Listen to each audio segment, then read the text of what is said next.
Cameras flashed. Students gasped. Someone shouted his real name. Kang Jae-min. Is it true? Are you the CEO of Myri Nexus? He froze at the center of the university courtyard in Seoul, the morning air suddenly too thin to breathe. Reporters pushed forward. Phones lifted. A microphone nearly hit his chest. And across the crowd, Dr. Amara Okoye stood on the library steps, staring at him as if the ground beneath her had shifted. You lied to us, she asked quietly. The question hurt more than the flashing lights. 3 months earlier, Kang Jae-min had walked into her lecture hall under a different name. He had introduced himself simply as Min. No security. No designer suits. No assistants. Just a quiet student in the back row of a global economic ethics class. At 32, he was already the youngest tech billionaire in South Korea, founder of Myri Nexus, an artificial intelligence empire that powered logistics, finance, even parts of the government infrastructure. Business magazines called him the Prince of Seoul. Investors called him a genius. He called himself exhausted. Every dinner felt like negotiation. Every smile came with expectation. Every relationship dissolved the moment he questioned someone's loyalty. So when a leadership consultant suggested he enroll in an executive humanities course to reconnect with purpose, he did something reckless. He registered anonymously. On the first day of class, he expected boredom. Instead, he met her. Dr. Amara Okoye didn't enter quietly. She walked in with presence, calm, composed, unapologetic. Nigerian-born. American-educated. A scholar of global inequality who had built her reputation challenging corporate exploitation in emerging markets. She didn't begin with introductions. She began with a question. How many of you believe billionaires are necessary for economic progress? Several hands went up. Including his. She nodded once. Good. Then by the end of this semester, I expect at least half of you to change your mind. A few students laughed nervously. She didn't. Capital without conscience destabilizes societies, she continued. And when wealth concentrates in the hands of a few, someone else pays the price. Jae-min leaned back in his seat, intrigued. After class, he approached her desk. You speak as if all billionaires are villains, he said calmly. She met his eyes without hesitation. Not villains. Just rarely accountable. And if one tried to be? She tilted her head slightly. Then he wouldn't hide behind systems that protect him. The irony almost made him smile. Weeks passed. He never missed a lecture. They debated constantly. Market forces create innovation, he argued one afternoon. Market forces also create sweatshops, she replied evenly. You can't blame entrepreneurs for global corruption. I can blame them for ignoring it. The class watched their exchanges like a tennis match. But beneath the arguments was something else, respect. She challenged him without fear. He countered without arrogance. One evening, after a heated seminar discussion, she called him back as he was leaving. Min. He turned. You argue like someone who's seen boardrooms, she said thoughtfully. What's your background? He hesitated just a second too long. Family business. She studied him carefully. You're either very honest or very practiced. He laughed softly. Which do you prefer? Honesty, she answered. It's rarer. That night, in his penthouse overlooking the Han River, he replayed the conversation. No one had ever spoken to him like that, without calculation, without flattery. The next week, she presented a case study about a tech company expanding into West Africa. They promised jobs, she told the class. But paid below living wage and avoided local taxation. Jae-min felt a flicker of discomfort.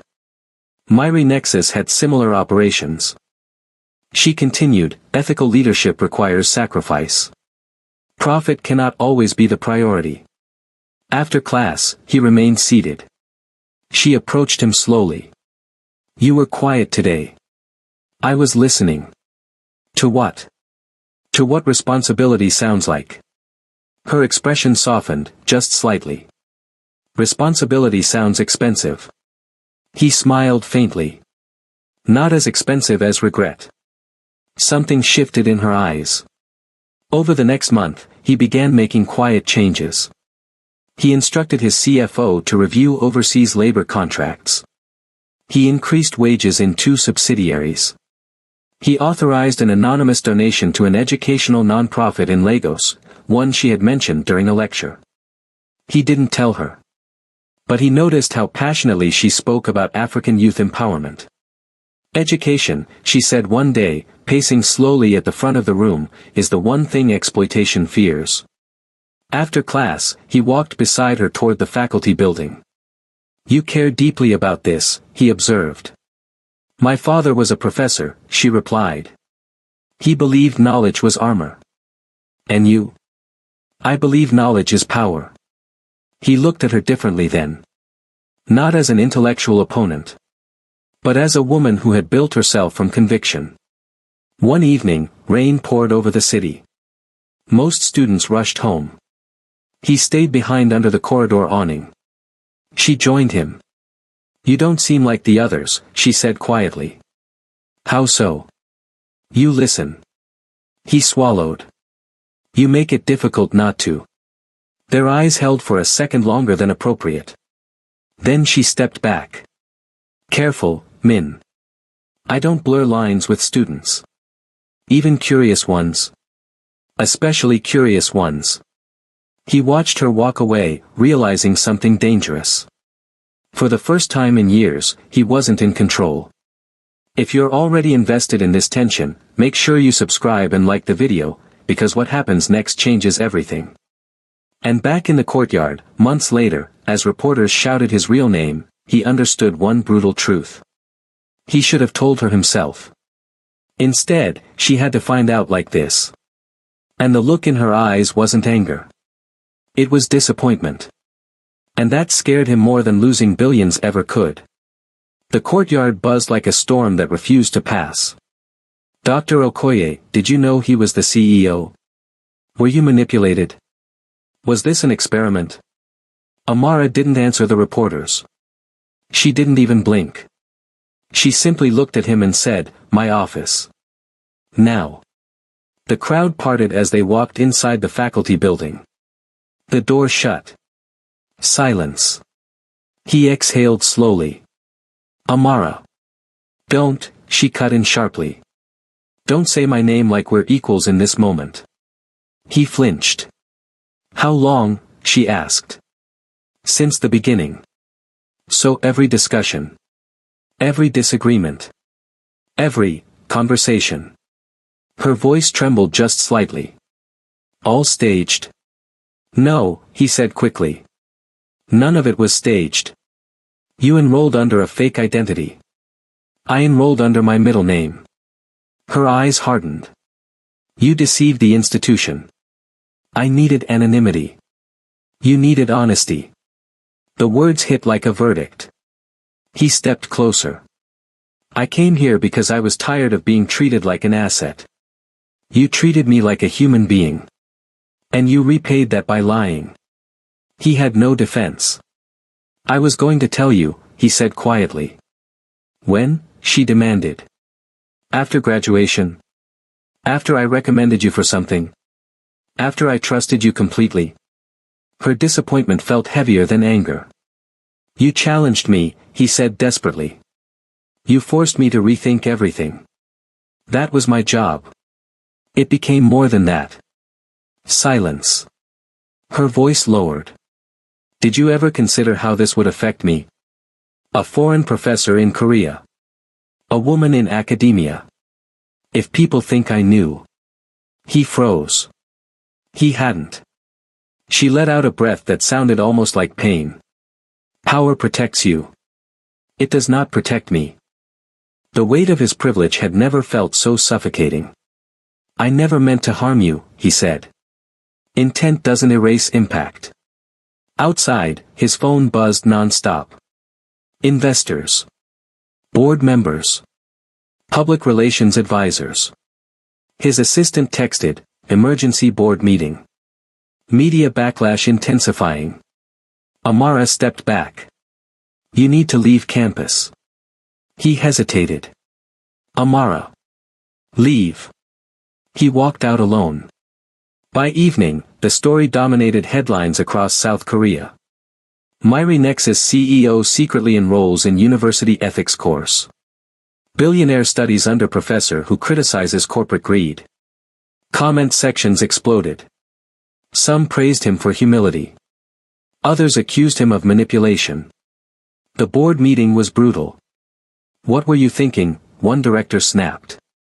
"It's a PR disaster," another said. "We look unstable." Jae-min remained calm. "Did the stock drop?" 3%. "It will recover."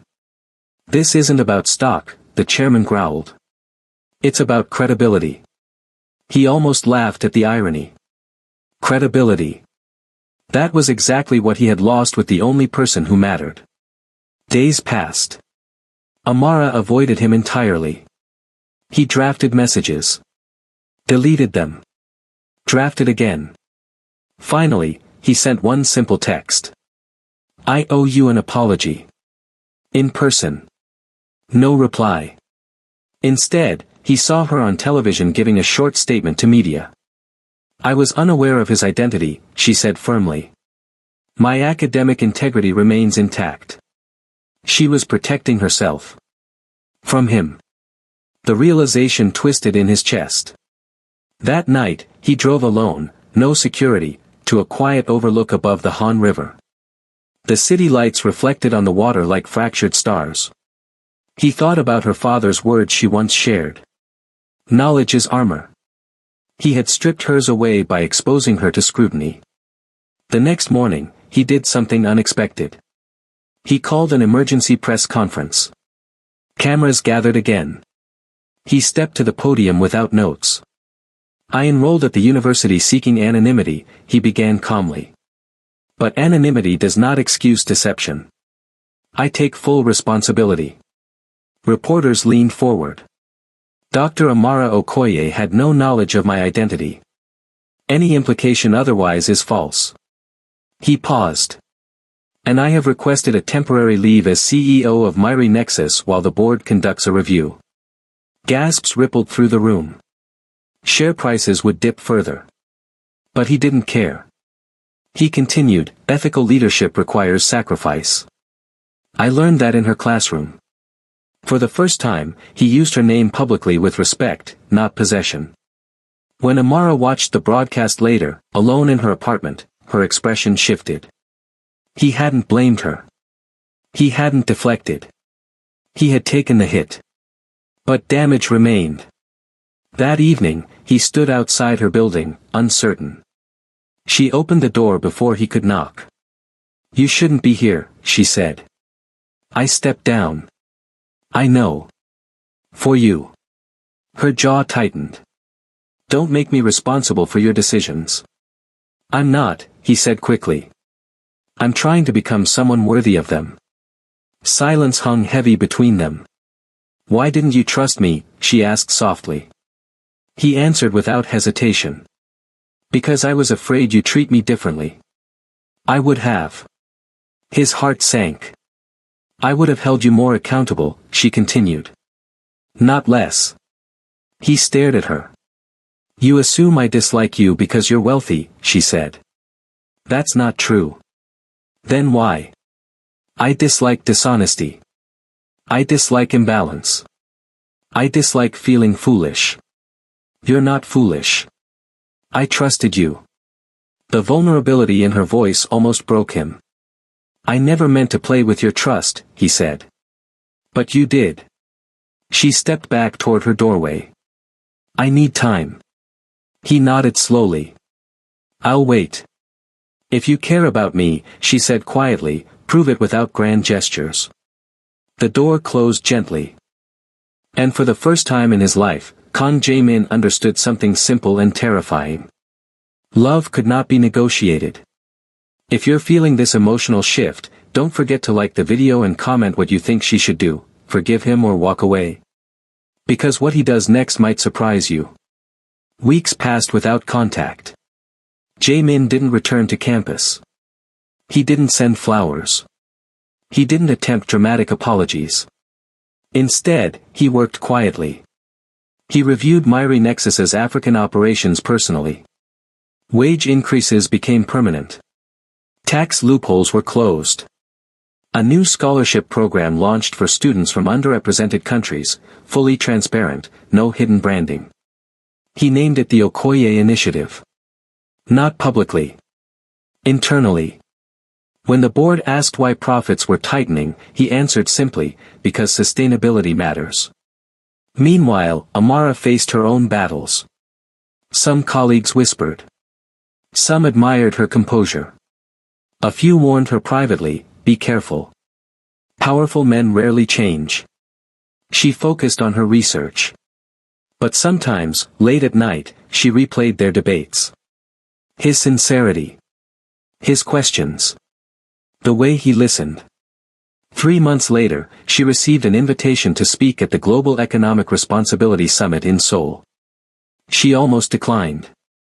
Until she saw the host listed at the bottom. Kang Jae-min. She closed the email and stared at the ceiling. Fate had a strange sense of humor. The summit hall was grand but controlled. International delegates filled the seats. Media lined the back walls. She stepped backstage. And there he stood. No dramatic music. No flashing cameras. Just him. In a simple dark suit. No arrogance. No performance. You look well, he said gently. I've been busy. I can imagine. Silence stretched. You don't have to worry, he added quickly. Your speech is independent. I won't interfere. She studied him carefully. He looked leaner. Tired, maybe. Different. Why am I here, she asked. Because your voice matters. And yours? I'm learning when to step aside. A stage assistant signaled her. He hesitated. Amara, before you go. She waited. I loved arguing with you, he said quietly. Because it forced me to grow. I hope one day you can look at me and see growth, not deception. Her throat tightened unexpectedly. Then she walked on stage. The audience applauded. She delivered her speech with clarity and fire. True reform, she declared, requires those in power to surrender comfort. In the front row, he listened without flinching. When she finished, the applause was thunderous. He walked to the podium to close the session. This summit exists because voices like Dr. Okoye's challenge systems, he said. Progress is not comfortable. But it is necessary. He turned to her. And accountability begins with those who hold influence. The audience sensed history between them but didn't know the details. After the event, they stood alone near the exit. You didn't take credit for the scholarship fund, she said quietly. He shrugged. It wasn't about credit. You restructured your labor policies. Yes. Why? He met her eyes. Because you were right. The simplicity of his answer disarmed her. You could have ignored me, she said. I did that my whole life. It didn't make me better. A soft breeze moved through the open doors. I was angry, she admitted. I deserved that. I was hurt. I know. She exhaled slowly. But I've watched your company these past months. And? You didn't revert after the scandal faded. No. Why? He didn't hesitate. Because change wasn't for the headlines. It was for me. Emotion flickered across her face. And us? He asked quietly. She held his gaze. You can't erase what happened. I don't want to erase it. I want to build from it. Silence again. But this time it wasn't hostile. It was thoughtful. You said once that ethical leadership requires sacrifice, he continued. I'm willing to sacrifice comfort. Ego. Even control. That's not easy for you. No, he admitted with a faint smile. It's terrifying. She laughed softly for the first time in months. And in that small sound, tension dissolved. I don't need a billionaire, she said carefully. I know. I need a partner who understands consequence. I'm trying to become him. She stepped closer. Then don't hide again. I won't. Don't use power to solve emotional problems. I won't. Don't make me your redemption story. He shook his head. You're not my redemption. You're my awakening. Her eyes shimmered slightly. Then we start slowly, she said. Relief washed over him, but he didn't rush forward. Slow is good, he agreed. They walked out of the summit hall side by side, not as a billionaire and a professor, but as two people choosing growth over ego. And somewhere in the city lights of Seoul, something new began. If you stayed with this story until the end, you already understand, real power isn't money. It's transformation. Make sure you subscribe for more powerful cross-cultural love stories like this. Comment below, did he deserve a second chance? And don't forget to like the video, because stories like this deserve to be told. The Korean billionaire came looking for anonymity. But he found accountability. And in the process, he found her.